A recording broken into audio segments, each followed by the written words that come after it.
Bonampak is located deep within the Lacandon jungle of Chiapas, Mexico, approximately 30 kilometers south of the larger Maya center of Yaxchilan. These fascinating ruins give us one of the most significant windows into the elite world of classic Maya civilization because they preserve an unparalleled visual record of 8th century courtly life in murals. Before Bonampak's murals were discovered, many archaeologists and historians had portrayed the ancient Maya as a relatively peaceful culture of intellectuals and priests primarily concerned with astronomy. But the graphic scenes of warfare, torture, and human sacrifice depicted in the Bonampak murals dramatically contradicted this romanticized vision, forcing scholars to reconsider how they thought of classic Maya society. I'm going to tell you all about this place and the murals. Prepare to be astounded.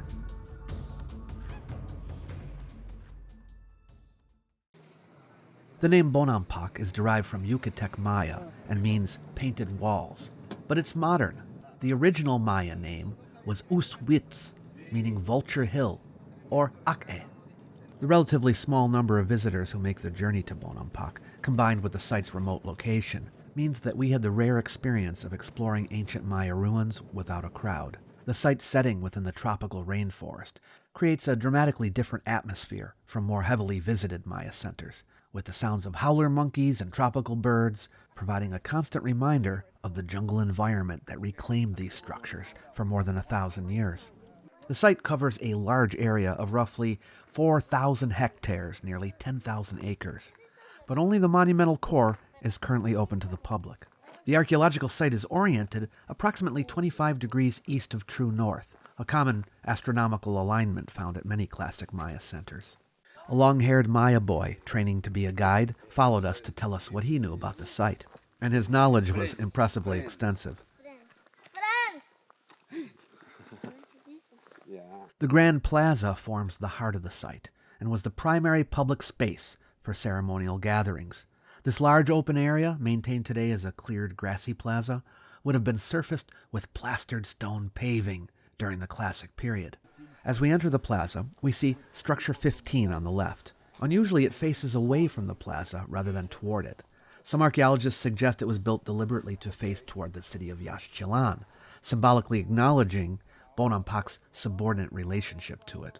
But straight ahead is the monumental Acropolis complex, built into the face of a steep natural hillside. This impressive architectural composition consists of multiple terraced levels, ascending approximately 150 feet, 46 meters, above the plaza floor. Note the 5 buildings up at the top, structures 4 through 8. Archaeological excavations have discovered tombs within several of these, indicating that they served as mortuary temples housing the burials of important individuals. On the far right is Structure 4, which is the only one with a double doorway. 2 columnar altars were found in it, as well as a pyrite mirror, believed to provide a window into the supernatural realm.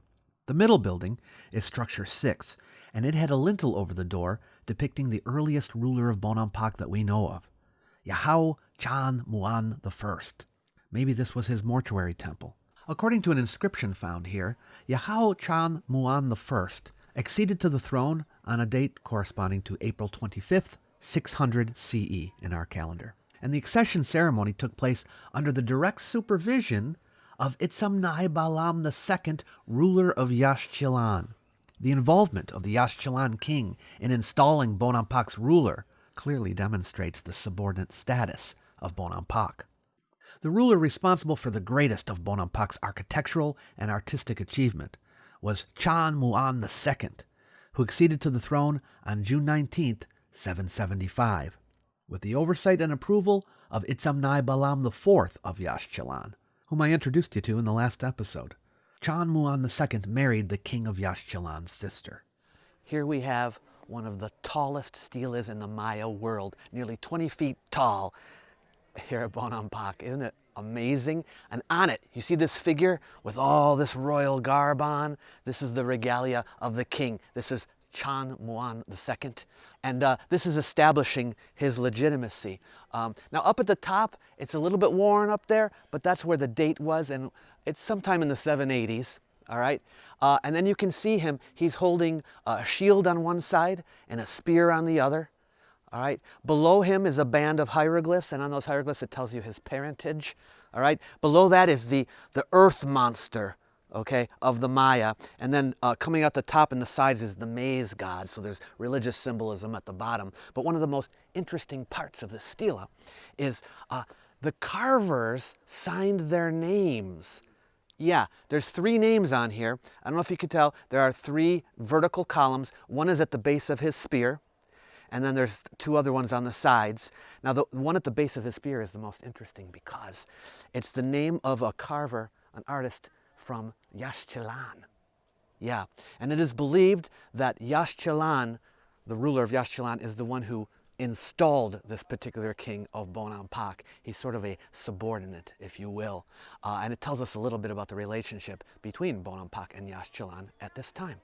Visitors ascend the Acropolis on a monumental central stairway. You will encounter stelas 2 and 3, positioned on opposite sides of the ascending stairway. Stela 2 depicts Chanmuan II flanked by his mother and his wife. The scene commemorates preparations for a bloodletting ritual on June 13th, 776.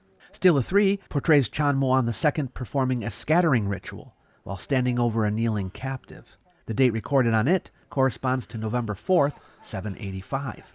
On the first terrace are structures 1, 2, and 3, but it's structure 1, known as the Temple of the Murals, which gets all the attention. The exterior surfaces of the building were once painted in bright hues of Maya blue, blue-green, red, and yellow. Above each room, a small niche housed a seated figure, likely representing a ruling lord, and between the niches were larger stucco scenes depicting captive-taking, though only one of these has survived. The lintels spanning the doorways provide historical information about wars during Chanmuan II's reign.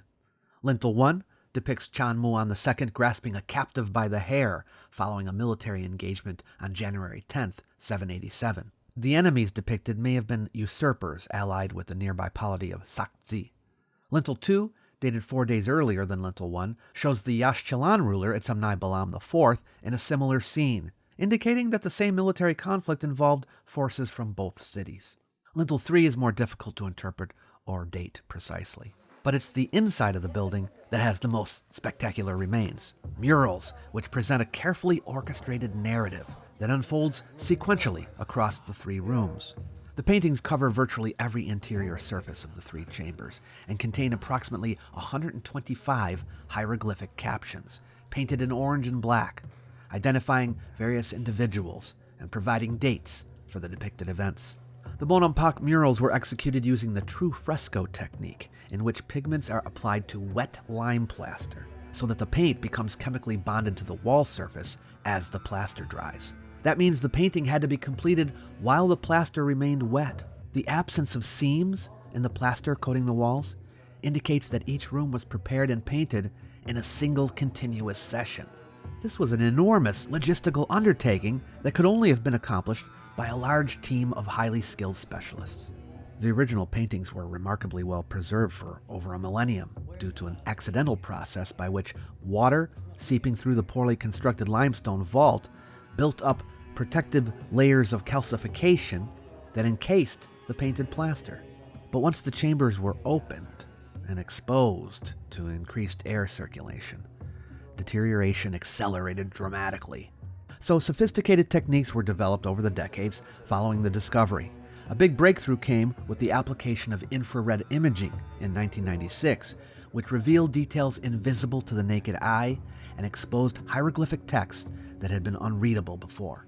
This allowed high-quality reconstructions to be made, one of which is in the National Museum of Anthropology in Mexico City, which we later got to see.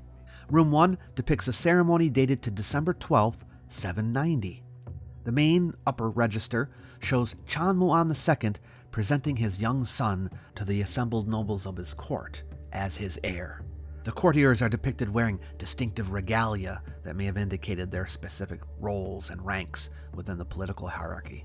There's some tension apparent in the body language of Chanmuan II's mother and his wife from Yaxchilan, which suggests competition for influence at court between the king's natal family and his relatives by marriage.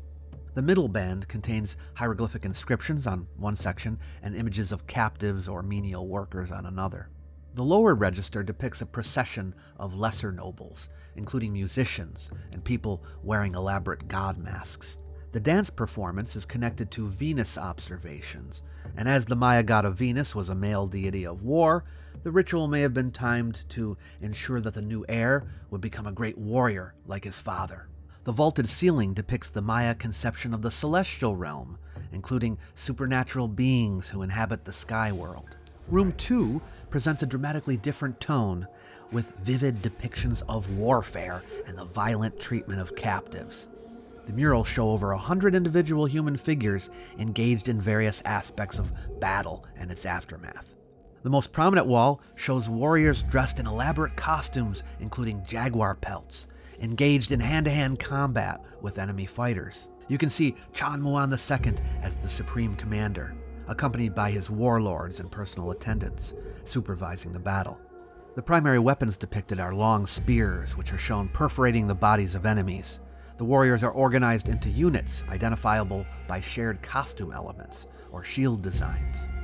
Other sections show the aftermath of battle, with bound captives presented to the rulers on a monumental stairway where they're subjected to torture and humiliation. The prisoners are stripped of their clothing, which symbolically represented their loss of identity or status. In one particularly graphic scene, captives sit weeping in pain with blood streaming from their fingertips after having their fingernails torn out. This torture served multiple purposes: inflicting maximum suffering as an offering to the gods, humiliating the captives and their home polities, demonstrating the power and cruelty of the victors, and entertaining the assembled court. The murals also show foreign ambassadors at Bonampak, who would carry reports of Bonampak's magnificence back to their home kingdoms. This would serve as a warning of the fate awaiting enemies of Bonampak and its ally, Yaxchilan. A significant archaeological discovery was made beneath the floor of this room in 2010, when a tomb was found containing the remains of an adult male between 35 and 42 years of age. The individual was interred with rich grave goods. Some of the objects found have led some to theorize that the tomb's occupant may have been one of the sacrifice victims depicted in the murals. Room 3 depicts ceremonial celebrations held after the military victory, including ritual bloodletting by nobles and elaborate dance performances. The most striking figures in the composition are 3 elaborately dressed individuals in the upper register, who wear massive headdresses constructed of brilliant green quetzal feathers and dancers' wings. These are identified as 3 young brothers, including the heir who was presented to the court in room 1. Each brother holds a bloody femur bone that has been modified to serve as a ritual axe. Directly below the central figure, another individual kneels holding an axe in one hand while grasping an object in his other hand that infrared imaging revealed to be the still beating heart of a sacrifice victim, shown below, whose body is being dragged down pyramid steps by attendants. This graphic scene shows how captives taken in battle were ultimately offered to the gods through ritual killing. The sacrifice of high-status captives are particularly valuable, as their noble blood provided greater sustenance to the gods than that of commoners. But there's also self-inflicted bloodletting, which was a central element of Maya religious ritual. The heir appears with his mother, preparing to participate in his first bloody sacrifice. This served to socialize the prince into his future role as warrior king and to legitimate his position.